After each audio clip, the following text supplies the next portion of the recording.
The second characteristic of a value-driven professional is that they see themselves as a hero or a guide and not a victim. If I wanted to predict whether somebody will be a success in life, you can do so by listening to them talk. When they're talking about their life, I'm listening for how often they position themselves as the victim. And what do I mean by a victim? I mean, how often do they talk about themselves as though they're not in control of their life or their future? Do they believe fate has dealt them some kind of bad hand? Or do they believe other people are responsible for their failures? Do they believe the marketplace or the weather or the stars are conspiring against them to stop them from succeeding? If I hear that kind of talk very often, they don't succeed. In fact, I'll meet people who, something happened in their childhood, or, somebody betrayed them, or they lost some money because they got duped or whatever. And 5 years later, they're still telling that story. There's something about when you begin to see yourself as the victim in the story, you stop growing. You stop getting better. You stop getting stronger. In stories, there are usually four major characters. There's the hero, the victim, the villain, and the guide. The hero is who the story is about. The hero is trying to accomplish something great. The villain is the character trying to stop the hero. The guide is usually the older, more seasoned character trying to help the hero and the victim so that the villain can't get them. And the victim is the person who actually needs to be rescued. These roles exist in story because these roles exist in life. They exist inside of each of us. Each of us have inside ourselves these four roles. We each likely play the victim, villain, hero, and guide pretty much every single day. When we set a goal and try to conquer it, we're playing the hero. When we seek vengeance against somebody who has wronged us, we are playing the villain. When we help somebody else achieve success, we are playing the guide. And when we give up and believe that we can't do it, that we're just going to fail, we fall into victim energy. The more time we spend tapping into hero and guide energy, the better our lives are going to go. And the more time we spend having fallen into that victim and villain energy, the worse our lives are going to go. It is guaranteed. It's like a gear shift in the old manual car, right? You want to spend a lot of time in hero and guide and not very much time in victim and villain. If you think about stories, what happens? The hero gets a reward at the end of the day.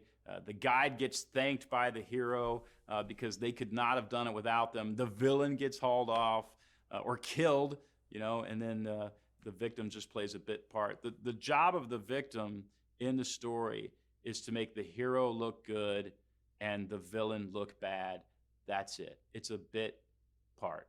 The thing to remember when you are tempted to play the victim in life is that in stories and in life, it's just a small little part of the story. They are not who the story is about. There's a couple things that are interesting about the victim. They don't get a reward or any honor at the end of the movie. They don't experience transformation. If you look at the hero is afraid and ill-equipped at the beginning of the movie, and they're strong and confident at the end of the movie. The victim is the same throughout. They're just there as a prop to make the hero look good. There's no transformation for them. The only attention victims actually get are that people feel sorry for them and try to rescue them. But that's it. It's tempting to play the victim in life sometimes because when we are the victim, we don't have to accept responsibility for our lives. Our problems are somebody else's fault. And if there's something that is too hard for us, we can get somebody else to do the work because, we're victims. The main problem with playing the victim is that other people in our lives actually get tired of it. They resent having to rescue us and do our work. They want us to carry our own weight. Another problem with playing the victim in life is that it takes needed energy from society away from the actual victims. There are real victims in the world, victims who don't have a way out. And if you are perfectly capable of getting up and doing great work, but you let somebody else do it for you, then you are stealing the energy needed to go rescue real victims. So instead of doing that, we want to tap into that hero energy. Heroes have specific goals they're trying to achieve. They want to rescue the victim. They want to win the contest. They want to seek justice and send the villain to jail, or they want to marry the person they've fallen in love with. They want something. That strong ambition and desire to overcome obstacles is where you find the hero energy. You're going to meet many people in life who want you to be their victim. Why? Because if you are weak, then you will need them to take care of you, and they like to be needed. And sometimes you may actually need them. We are all real victims from time to time.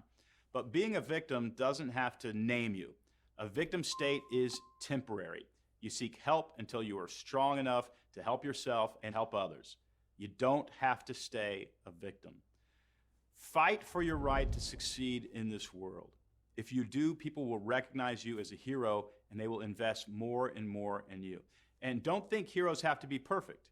In stories, heroes are often flawed. They seek help from other heroes. They experience setbacks and challenges. But the thing about heroes, they never give in. They keep up the relentless forward motion, because if they don't keep moving forward, they know the story ends in tragedy, and they never want that to happen. Competent, value-driven professionals can deal with any sort of challenge, even unfair challenges, and yet they will still find a way to win. Victims do not lead the charge into the fight. Victims do not rescue others. Victims do not gain strength to overcome their captor. Only heroes do these things. Every minute of every day, you get to decide whether you will tap into that hero energy or fall into victim energy. I ask that you choose not to see yourself as a victim. It will end your personal development. It's true that some people have to overcome more than others, but the more you overcome, the more heroic your story will be. When you refuse to play the victim, you become a much more valuable professional on the open market.